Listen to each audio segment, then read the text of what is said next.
मैं हूं इस्लाम खान और आप देख रहे हैं डी इंडिया न्यूज़। आज इस वक्त हम गोहलपुर के संस्कार परिसर में हैं और वहां से कुछ गृहिणियों को हमने इस वक्त कलेक्ट किया है और हमारा आज का विषय है सोना यानी गोल्ड। एक ऐसा विषय जो अंतर्राष्ट्रीय बाज़ार में लगातार सोने के दाम जिस हिसाब से बढ़ रहे हैं उससे साफ जाहिर है कि सबसे ज़्यादा असर मिडिल क्लास पर पड़ता है। जो उच्च वर्ग है, जिनके पास अथाह पैसा है, उन्हें इस पर कोई फ़र्क नहीं पड़ता, लेकिन जो हमारा मिडिल क्लास है निश्चित तौर पे उन्हें फ़र्क पड़ता है, उनके घर पे फ़र्क पड़ता है, उनके बच्चियों की शादियों पर फ़र्क पड़ता है। तो हम इन्हीं से रूबरू होते हैं और इनसे जानने की कोशिश करते हैं कि आखिर इस सोने के बढ़ते दामों पर उनके परिवार पर या उनकी सोच पर किस तरह का असर पड़ता है। पहले आपसे जानना चाहूँगा कि जिस तरह से अंतर्राष्ट्रीय बाज़ार में सोने के दाम बढ़ रहे हैं तो जाहिर है आने वाले वक्त में आपके बच्चों की शादियां होंगी। शादी के लिए आपको जाहिर है कि उतना पैसा, उतना ज़्यादा गोल्ड आप कलेक्ट नहीं कर पाते। तो आप क्या कहेंगे कि जिस तरह से महंगाई बढ़ रही है, जिस तरह से सोने के दाम बढ़ रहे हैं, तो कितनी मुश्किलें होती हैं? क्योंकि भारतीय समाज में गोल्ड का बहुत महत्व है और ये हमारी बचत परंपरा संस्कृति से जुड़ा हुआ है। तो गोल्ड जिस तरह से उसके दाम बढ़ रहे हैं, उसकी वैल्यू बढ़ रही है, तो ये आम जनता और मिडिल क्लास परिवारों के लिए बहुत मुश्किलें पैदा हो रही हैं। मतलब हम उतना पहले तो मुश्किल होती ही थी, अब और ज़्यादा मुश्किल होने लगी है और उतना खरीद नहीं पा रहे हैं क्योंकि शादी ब्याह में तो ये सारी चीज़ें ज़ेवरात बहुत ज़रूरी रहते हैं गोल्ड के, लेकिन उतनी पहुंच से दूर होते जा रहे हैं क्योंकि इनकी कीमतें बहुत बढ़ती जा रही हैं। तो पिछले याद है आपको कि आपने पिछले बार सोना लेने कब गए थे? इस तरह का कुछ याद है? काफ़ी टाइम पहले हुआ था, बट अभी तो नहीं ले पा रहे हैं क्योंकि इसकी कीमतें दर प्रतिदिन बढ़ती जा रही हैं। तो वही है, इसमें जो जीएसटी और सरकार की जो नीतियां हैं और जो इम्पोर्ट ड्यूटी है, ये इसके बढ़ने से ही इसकी कीमतें बढ़ रही हैं। तो इस पे थोड़ी सी छूट मिलनी चाहिए और ऐसा आपका कहना है? हाँ, और हम मिडिल क्लास फैमिलीज़ के लिए काफ़ी राहत वाली बात होगी ये चीज़। अपना नाम बताइए। मंजू गुप्ता संस्कार प्रसाद कॉलोनी से बोल रही हूँ। ये सोना बढ़ा हुआ है और चांदी का भी दाम बढ़ गया है, तो गरीब घर के जैसे जिनके पति मतलब मजदूर बार हैं, तो वो क्या करेंगे? जो मतलब जैसे जिनके यहाँ दहेज चल रही है और उनके यहाँ मतलब लड़कियों को देना है, तो वो क्या करेंगी वे?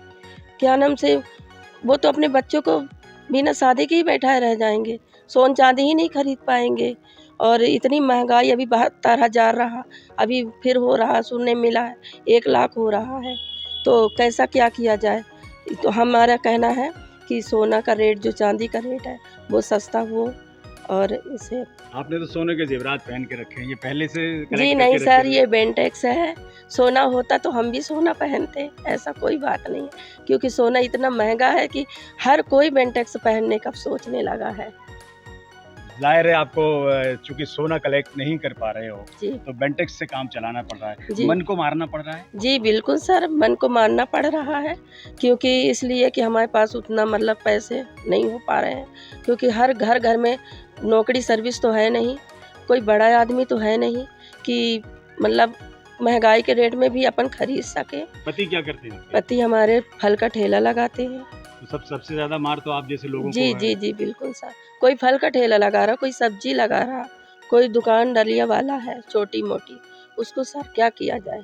अब उनके बच्चों को, जैसे बच्चों को पढ़ाना है तो पढ़ाई देखे कि सोन चांदी देखे। महंगाई के जमाने में कभी कभी पति से डिमांड की है कि आज चलिए हमें सोना दिलाइए, तो जी क्या सर, रिप्लाई मिला? सर बोलते हैं कि आप ऐसे ही बेंटेक्स को पहन लो, सोना नहीं ले पाएंगे। जाहिर है कि कमाई आपकी कम है जी और सर। उसके कारण सोने के जो दाम बढ़ रहे हैं उससे मुश्किलें हो रही हैं। जी सर। आप अपना नाम बताइए प्लीज। मंजू गुप्ता। मंजू गुप्ता, आप बताइएगा कि जिस तरह से आपकी दोनों सहेलियों ने कहा जी कि सोने के दाम जिस हिसाब से बढ़ रहे हैं, जिस तरह से सोने के दाम लगातार बढ़ रहे हैं, जी, तो उसमें आपका क्या कहना है? मेरा यही कहना है कि सरकार से मेरी अपील है कि इस तरह सोने के भाव में जो बहुत ज़्यादा बढ़ोतरी आई हुई है, उसको तो हम मध्यम वर्गीय परिवार बहुत ज़्यादा मतलब इसमें सोचनी विचार कर रहे हैं, क्योंकि अभी हमारे ही बच्ची है, उसकी हमें कल को शादी करना है, क्योंकि सोना एक ऐसी अमूल्य धातु है जो हमारे धार्मिक और सांस्कृतिक और वैवाहिक इन सारे कार्यक्रमों में उसकी बहुत ज़्यादा महत्व है। कितने बच्चे हैं आपके? मेरे 2 बच्चे हैं, बिटिया एक है? बेटा है, एक बिटिया है। बिटिया की उम्र कितनी है? 23 है। अभी 23 साल है बिटिया की जी। उम्र, अगले शादी की प्लानिंग हो रही होगी। जी, जी, जी। कुछ सोना कलेक्ट करके रखा है आपने? कलेक्ट तो नहीं किया, क्योंकि अभी तो उनके एजुकेशन और उनके करियर में ही सारा फोकस था। बिल्कुल। और लेकिन हाँ, कुछ कलेक्ट तो नहीं किया, ज़्यादा इतना नहीं किया, लेकिन आज के हिसाब से जो अपन बिटिया को विदाई में क्या नहीं देना चाहेंगे। पेरेंट्स तो बहुत कुछ देना चाहते हैं, और जो ज़्यादातर ये देखा जाता है जैसे सोना ही हमारे विवाह के समय में मतलब काफ़ी उसका वो प्रतिष्ठित बेटी के स्थान ब्याह है। में उसकी ज़्यादा ज़रूरत है। ज़्यादा ज़रूरत, क्योंकि उससे बेटी का भी मान सम्मान भी बढ़ता है, क्योंकि वो एक ऐसी अमूल्य धातु है जो परिवार में उसको बहुत ऊपर रखा गया है। आप बताइए, आपकी जो मुस्कुराहट है वो कह रही है कि क्या कहीं न बोले? कहीं आपकी सहेलियाँ जो हैं वो सच वो बोल रही है, उसमें कोई वो नहीं है शक की बात, वो तो सच है भाई। अब जिसके पास नहीं है वो कहाँ से अपनी बेटी को ला कर देगा ससुराल में देने के लिए। वो तो हर एक बात पे रहता है ना। आजकल तो कहीं भी शादी की करना है बेटे की, तो पहले तो इंसान मांग करने लगता है मुझे इतना चाहिए उतना चाहिए, इसके बाद ही बेटे की शादी के लिए कोई भी यहाँ करता है। तो ये तो है कि भाई सोना सस्ता होना चाहिए। हम बात करेंगे अब हमारे यहाँ फ़िलहाल आप बैठी हुई हैं, आप बहुत देर से इनको सुन रही हैं। आपने सोने के दाम बढ़ते हुए भी देखे हैं और सोने के दाम घटते हुए भी देखे हैं। आप क्या कहेंगी कि इस वक्त आपने तो सोने का मंगलसूत्र और ये हार भी पहन रखा है, पुराने ज़माने का जोड़ा हुआ होगा। अब जो हालात हैं, मुझे क्योंकि जो अभी ताज़ा सूरत हाल है उसके हिसाब से सोने के दाम मेरे ख़्याल से 2.5 से 3 साल में 1 लाख के आसपास पहुँच जाएंगे। आप क्या कहेंगी? सोने के दाम तो सर बहुत ही ज़्यादा बढ़ गए हैं, और इसको लेना मतलब तो समझो अब ऐसा हो गया कि सोच भी नहीं सकती हैं। अब जिसके लड़के बच्चे तैयार हैं, आज मेरी नातनें बैठी हैं, तो आज मेरी नातनों को पढ़ा लिखा के मैंने तैयार कर दिया है। और हम लोगों की समाज में पहले डिमांड मांगते हैं, भाई कितना कैश दोगे, कितना गोल्ड दोगे। अब आप ये बताइए, बच्चों को पढ़ा लिखा के तैयार कर दिया और अब गोल्ड कहाँ से दें? पढ़ाई में ही पैसा लगा दिया। अब भाई कोई जॉब वाले हैं नहीं है। हमारी भी 4 बेटियां थी, उस समय हमने चारों को ब्याह दिया, लेकिन अब चारों के बच्चे ब्याह शादी लायक हैं। तो जो हम लोगों में मामा के यहाँ से रस्म होती है जाती है, भाई मामा के यहाँ से हम लोग इतना करेंगे, तो हम लोग उस काबिल भी नहीं रह गए। अब आप बताइए कि आज ये गोल्ड इतना महंगा है। कम से कम भाई 50-60 हज़ार तक भी था तो लोगों की सोचते थे चलो भाई ले लें, 1 तोला 2 तोला दे दे अपने बच्चों को। लेकिन अब तो 1-2 तोला देंगे तो शादी पे फिर क्या करेंगे? लड़के को नहीं दें कि बिटिया को नहीं दें कि किसको नहीं दें? इसलिए गोल्ड के भाव कम से कम होना ही चाहिए। तो इसलिए मैं ये चाहती हूँ कि सोने के रेट इस हिसाब से हों कि भाई सब लोग उसका फ़ायदा उठा सकें।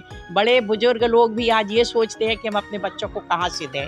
पैसे वाले लोग तो ये हैं भाई, उनको कुछ नहीं अखरता। जिसके यहाँ आज रोजी रोजगार ढंग का नहीं है, बच्चों को पढ़ा लिखा के तैयार कर रहे हैं, शादी ब्याह के लिए कैसे सोचें, कहाँ से करें? मेरा ये कहना है कि मार्केट में भाई सोना और सरकार को सोने के भाव स्थिर रखना चाहिए। ये नहीं कि अभी था 60 हज़ार, मैंने तो 7 हज़ार तक का सोना खरीदा है। अपना नाम बताइए। मेरा नाम गायत्री सिजारिया। तो ये थी गायत्री सिजारिया जो बहुत बेधड़क बोल रही थी कि इनके ज़माने में सोना 7,000 रुपये था। हम इनसे बात करते हैं। अपना नाम बताइए प्लीज़। मेरा नाम डॉली गुप्ता। डॉली जी, फ़िलहाल जिस तरह से आपने इनको सुना, अपनी सहेलियों को सुना, आपका क्या कहना है सोने के बारे में? भाई देखो, मेरी 2 बेटियां हैं, अब उनकी शादी करना है। कितनी उम्र है उनकी? एक 29 साल की है और एक 25 साल की है। अभी दोनों कलेक्ट करके रखा है सोना?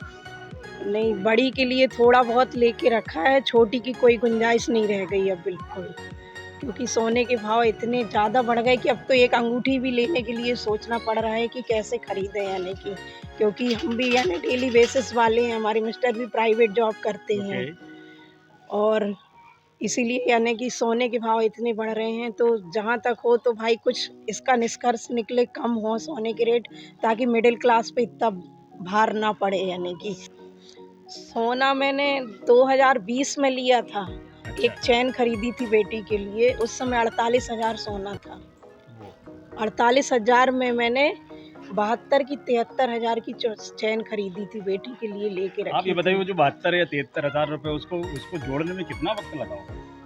अब आप बताइए ना, जब मिडिल क्लास व्यक्ति इतना, अब तो वो बिल्कुल भी नहीं सोच पा रहे। और हम लोगों में क्या है, पहले डिमांड करते हैं आप कितना सोना दे रहे हैं और कैश कितना दे रहे हैं शादी में, और बारातियों का स्वागत अच्छा हो, बस ये 3 क्वेश्चन सामने रख देते हैं।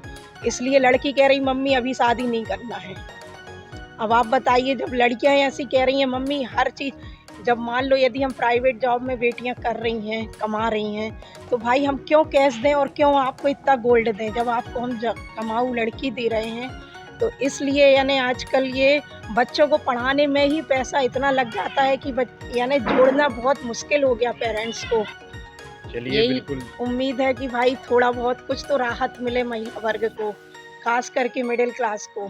तो ये थे संस्कार परिसर की कुछ महिलाएं जो अपनी व्यथा डी इंडिया के सामने प्रस्तुत कर रही थी, जिनका साफ तौर पे कहना है कि सोने के दाम यदि बढ़ते हैं तो उसका सीधा सा असर मिडिल क्लास पर पड़ता है। एक तरफ ये मिडिल क्लास है जिनकी चिंताएं जायज़ हैं, दूसरी तरफ सौरभ शर्मा जैसे लोग जो 54 किलो का सोना किसी जंगल की कार में छोड़कर चले आते हैं, और जब लोकायुक्त की टीम उनसे सवाल करती है कि ये 54 किलो का सोना किसका है, तो वो साफ मुकर जाते हैं कि ये सोना हमारा नहीं है। हमारा कहने का मतलब ये है कि उन लोगों को जिनके पास काली कमाई है, उन्हें 1 या 2 या 5 तोला कोई मायने नहीं रखता, लेकिन इन लोगों को ये सारी चीज़ें मायने रखती हैं, असर भी पड़ती है। कैमरामैन हेमंत कुशवाहा के साथ Islam Khan, the India News, Jabalpur.